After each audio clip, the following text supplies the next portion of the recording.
എല്ലാവരും മുട്ടക്കാന്താരി ചെയ്ത് നോക്കി. അപ്പം നമുക്കൊന്ന് ചെയ്ത് നോക്കി. പക്ഷെ കിടുക്കാച്ചി ടേസ്റ്റാ കേട്ടോ. ഞാൻ വിചാരിച്ചത് കൊള്ളത്തിലെ എരിയൊക്കെ ആയിരിക്കും. പക്ഷെ അല്ല, മക്കൾക്കൊക്കെ ഒന്ന് ചെയ്ത് കൊടുത്തു നോക്കുക. എല്ലാം ഇഷ്ടപ്പെടും കുഞ്ഞുങ്ങൾക്ക് കേട്ടോ.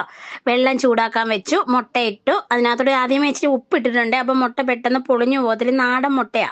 അപ്പം ഇത്ര സാധനങ്ങൾ വേണം. മല്ലിയില, കല്ലുപ്പ്, ഏതുപ്പ് വേണേലും എടുക്കാം. കാന്താരി ഇല്ലാത്തതുകൊണ്ട് ഞാൻ പച്ചമുളക്, കൂട്ടത്തിൽ കൊച്ചുള്ളി, ഇച്ചിരി ഏറെ കൊച്ചുള്ളി, കറിവേപ്പില, പിന്നെ മഞ്ഞപ്പൊടി ഇടുന്നുണ്ട്. ഞാനത് കാണിക്കുന്നുണ്ട്. പിന്നെ മഞ്ഞപ്പൊടി, ഒരു അരമുറി നാരങ്ങ നീരും കൂടെ പിഴിഞ്ഞൊഴിക്കുക. നന്നായിട്ട് അരച്ചെടുക്കണം മിക്സിക്കകത്തിട്ട്. വെള്ളം പോലെ ആവരുത് കേട്ടോ, കാരണം ഇതിനകത്ത് തേച്ച് പിടിപ്പിക്കാനുള്ളല്ലോ.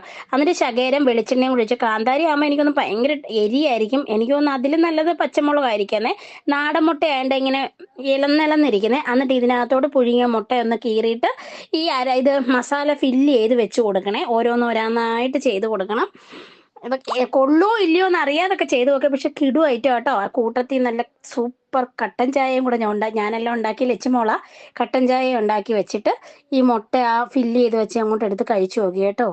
അയ്യോ മക്കളെ, സൂപ്പറാന്നേ. ഒന്ന് ചെയ്ത് നോക്കണേ എല്ലാവരും കേട്ടോ.